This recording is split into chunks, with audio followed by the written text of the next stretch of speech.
Hi, and welcome to another episode of Hot Takes with me, the Silver Fox, and we're going to have fun with this one. Back in May, there was Comic-Con. You could go to London, you could pay £57, I think was the cheapest ticket, and that got you in, and you could go around and meet people and see people and do all the usual things that you get at the big Comic-Con conventions. And of course you've got Glastonbury. Tickets are horrendously expensive, hundreds and hundreds of pounds, and it sells out in minutes. These are popular. These are conventions that are popular. These are gigs that are popular. So when Humza Yousaf announces IndyCon23, and he says, oh no, we've got to limit the numbers, only SNP members can come, we can't have anyone who's a nat who's not a member of the SNP, because, you know, when they've got so many tickets and they're going to sell out really quickly. I think it was overestimating how popular this would be. Because we have this report here, which is showing that he couldn't give these tickets away. Nobody wants to come. And he is actually begging people to buy the tickets. Oh dear. Oh dearie me. Perhaps he's over-egged the pudding somewhat.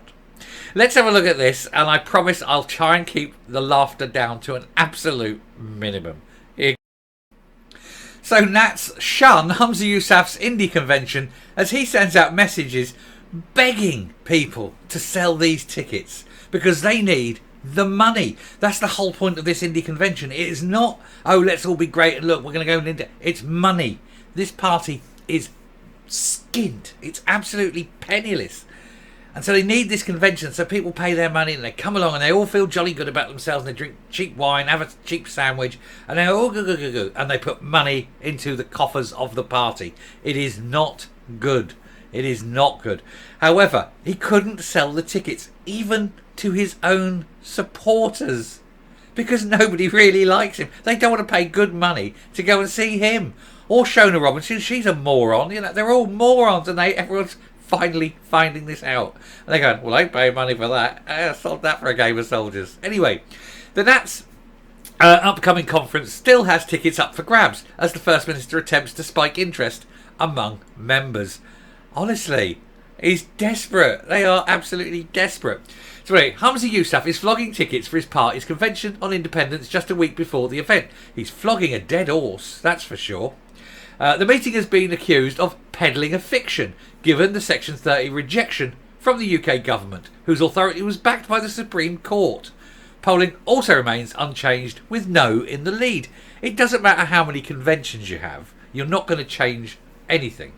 But also, it just goes to highlight how unpopular the current leadership of the SNP is, when its own members won't fork out to come to this convention and talk to them. You couldn't make it up. Anyway, this comes as an SNP politician peddled all sorts of routes to their Indy Ref 2 vote, including Deputy Leader Keith Brown's suggestion that a de facto referendum is still on the cards.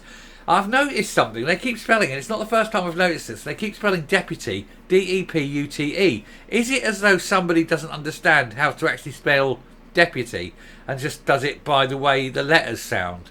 Deputy. Honestly, they need to hire proper journalists, don't they? Anyway, Mr. Brown has also said that conference is to be attended by party members then solely focused on how to hold a legally binding referendum. But you can't. You won't be granted one. There is no. It doesn't matter what you say or do until at the time and it's granted to you. You can't have a legally binding referendum. It is not yours to get. It is yours to be given. Anyway, despite insisting support is at an all-time high, clearly a lie, and the party is closer than ever to its goal. Its goal of what? Not of independence, that's for sure. Mr. Yousaf has been forced to send out an email to SNP members asking them to book a ticket at the cost of £10 to join in the kickstart for summer campaigning.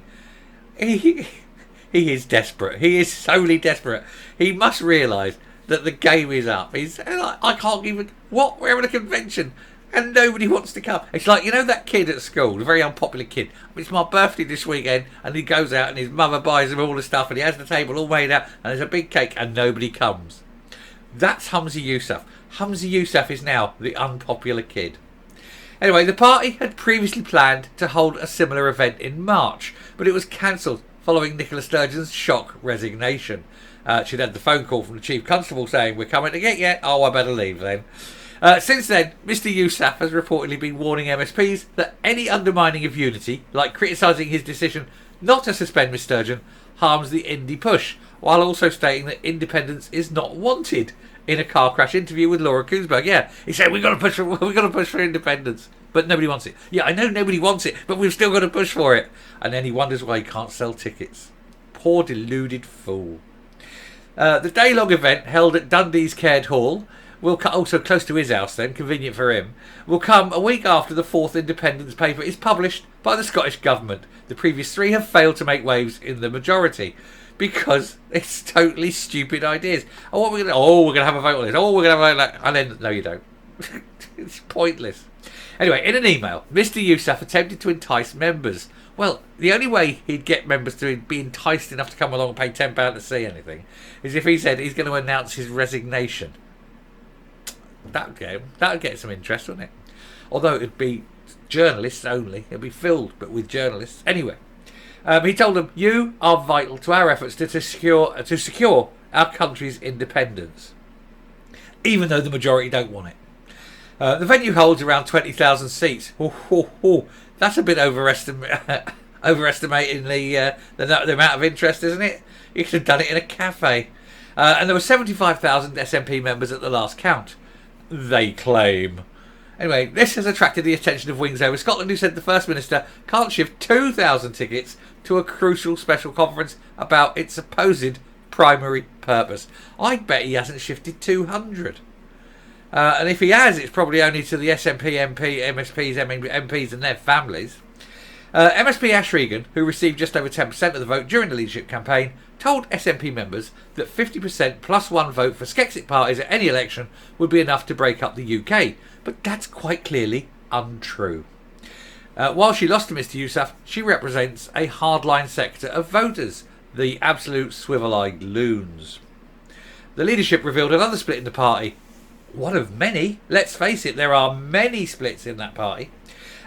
Kate Forbes lost by a slim margin, but her opposition to the Greens on high-profile issues like GRR, DRS, the objections to the economic growth and the fishing one, they were popular. And this is why I said, I had this thing, and people accused me of fancying Kate Forbes, and I didn't deny it because it's true.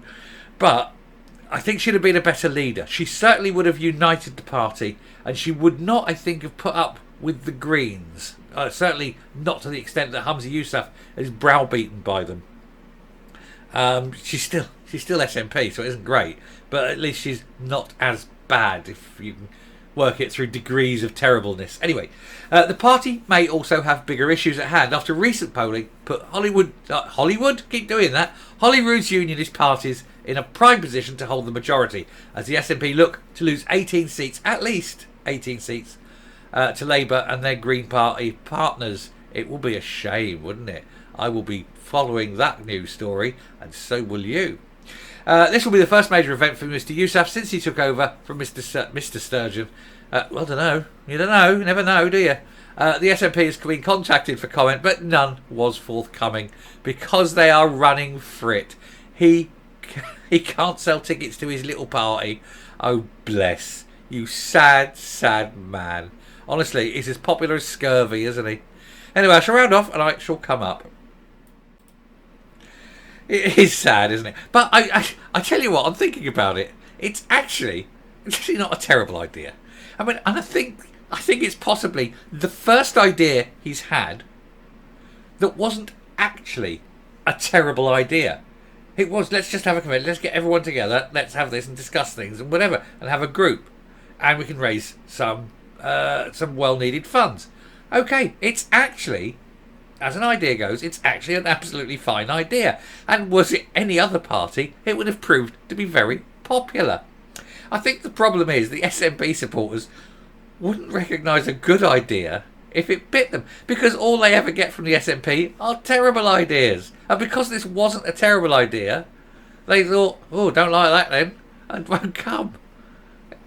It's madness, isn't it? It is absolutely. It's got fail written all over it. But then he's got fail written all over it. I reckon if you picked him up and looked underneath, it'd just say fail. You know, honest to God, he is just a loser, isn't he? He's an absolute loser. And it's funny to behold. Can't sell the tickets to your own supporters.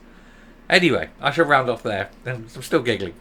Thank you very much for watching. If you like what you see here on the channel, do please hit that subscribe button. We are getting very close, actually, so do please hit it.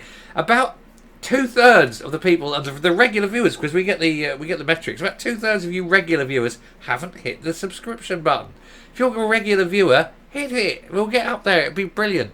Because we do want to get to that big 50, so that'd be a big number for us. Anyway, thank you very much. Until next time, stay safe, stay well, keep watching this shower because it is so entertaining, and goodbye.